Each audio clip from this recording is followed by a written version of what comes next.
I'm back. Well, I just recorded this whole lesson and it was good. And then it didn't save. So, welcome to technology. Hopefully, the second time around will be better than the first. I don't know. Okay, so I've already talked to you about the characteristics of epithelial tissue. We've gone through location and we've gone through function. And then we just went through classification. Epithelial tissue is classified by number of layers and shape. So we talked about that. And then I introduced you to the 5 categories of epithelial tissue. So now this is where the notes will continue. When I left off a while ago, I said, go find this document, or if you're just going to draw your pictures on lined paper, that's fine too. So these are my cartoon pictures, and I'm going to start up here with my key.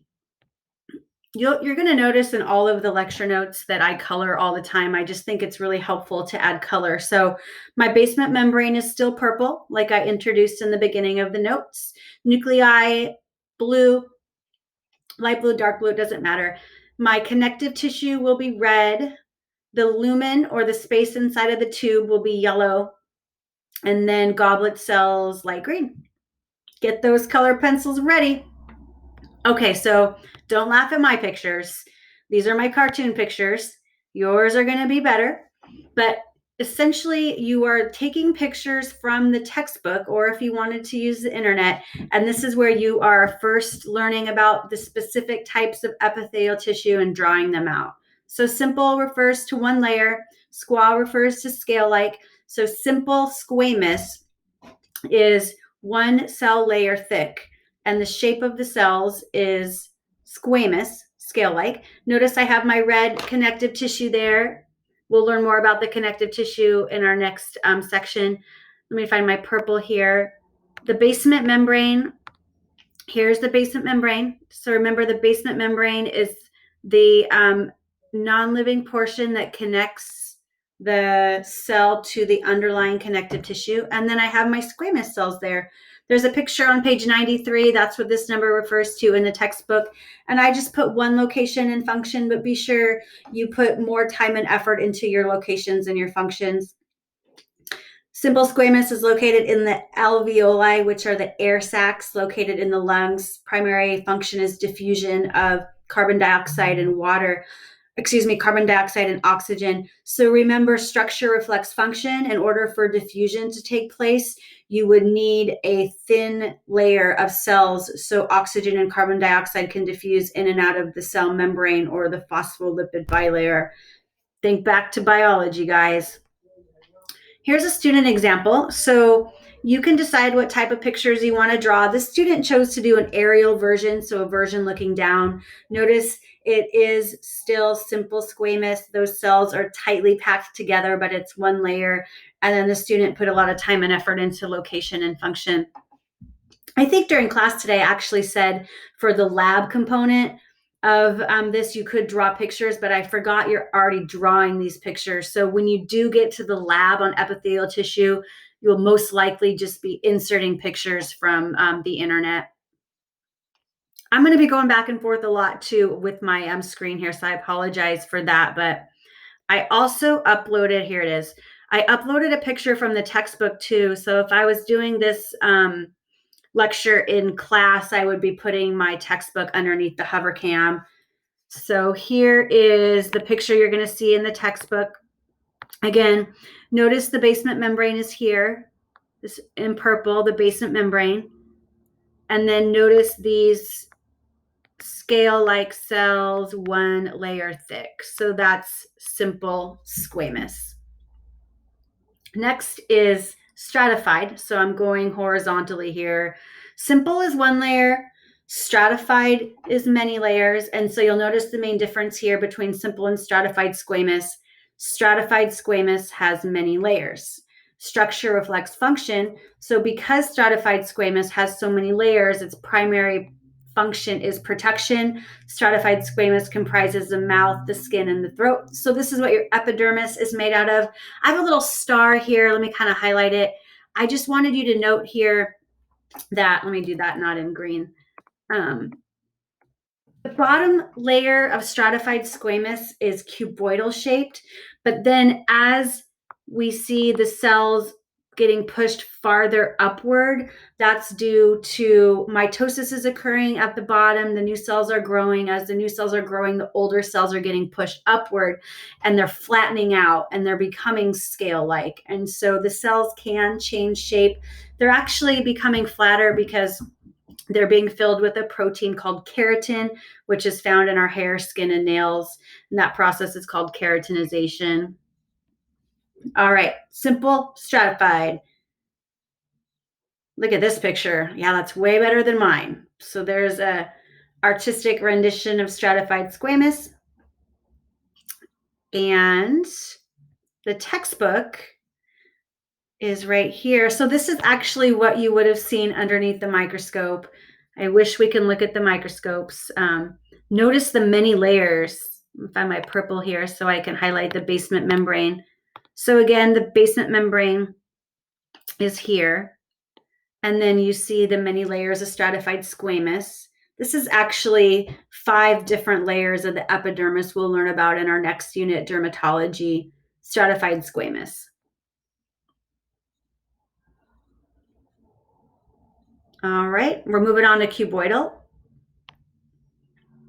Simple 1-layer cuboidal cube-shaped cells. So simple cuboidal lines the ducts of kidneys. This is a nephron here. I'm going to color it in orange. You can see what I'm talking about. The nephron is the structural unit of the kidney. Part of it is tubular. And so I have a little cut here showing that's a transverse cut through the tubule, through the tube of the kidney. And then I've drawn a picture here so you can see that there is the connective tissue here in red, the basement membrane in purple, and then there is that 1 layer of cube-like cells, and that's simple cuboidal. Secretion and filtration are the primary functions of simple cuboidal. There's another picture, simple cuboidal right there. And then pictures from the textbook, simple cuboidal.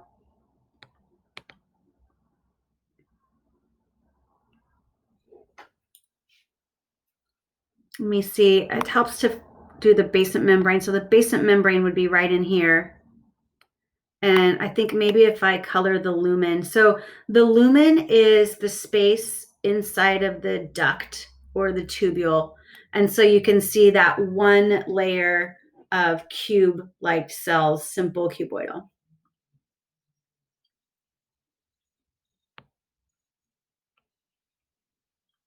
All right, glands. So we're going to learn all about glands in our next unit, the 3 types of exocrine glands. But stratified cuboidal comprises the glands. Notice I have many layers of cube-shaped cells. Primary function is secretion. You're probably becoming familiar with the colors now. I have the connective tissue, basement membrane, and so forth. Here's another picture of a gland. This would be a transverse cut through one of the glands there. Notice we've gone from 1 layer to many, stratified cuboidal. And I don't know if the textbook, if I have a picture of stratified cuboidal. So we have stratified cuboidal glandular, which comprises glands. And I say that because as I transition to the next one, it's also stratified cuboidal, but it's transitional, found in the bladder. And what's unique about transitional epithelial tissue is that it has the ability to distend or stretch. That's why it's found in the bladder. Structure reflects function. Remember that principle of complementarity. Your bladder does stretch slightly. So you can see I have 2 pictures here, stratified cuboidal, not stretched, and then stretched. The textbook has a really good picture showing the 2 different views too.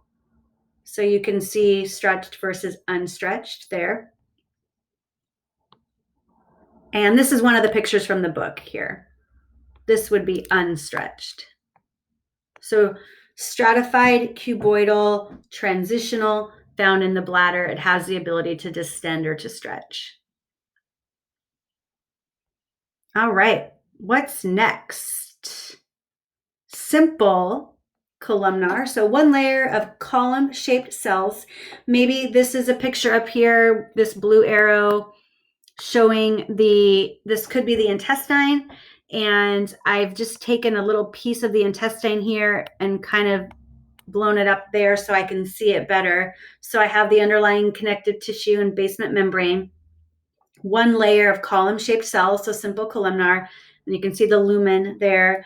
So what's unique about columnar is it has the goblet cells. The goblet cells store and secrete mucus, and we also see cilia on columnar epithelial tissue, these short hair-like extensions you might remember learning about in biology to move substances through the tubules, or in this case, the intestines. Secretion and absorption are a couple of the functions.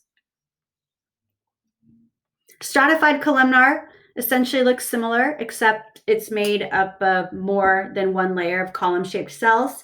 It's found in the vas deferens, which is part of the male reproductive system. Notice I drew the goblet cells in there too. Primary function is secretion.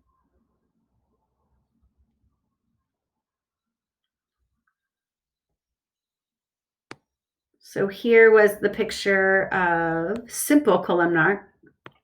This student drew both the sides of the intestines, which was pretty cool. And then here's a picture of the stratified columnar. I think once you learn the classification of epithelial tissue based on shape and number of layers, and once you learn that terminology of simple versus stratified and the different shapes, squamous, cuboidal, columnar, it'll all come together for you. All right, here's the last one. Let me go to my picture here. Pseudo-stratified columnar. Pseudo means false, strat means layer, so it's falsely layered. Notice the nuclei here in these blue dots. The nuclei don't all lie toward the basement membrane, and that's what gives it its appearance of being falsely stratified. It's one layer, but it looks like it's more than one layer. This is found in the respiratory tract, trachea, bronchi. Notice the cilia and goblet cells there because it's a columnar epithelial tissue. And this is a good picture here. Really emphasize in your picture of pseudostratified columnar that the nuclei are all at a different level, not close to the basement membrane. Here's the picture from the book there for pseudostratified. So take time and effort on your sketches. I can't wait to see them, guys. Let me be sure I don't delete this video. I'm going to be really careful.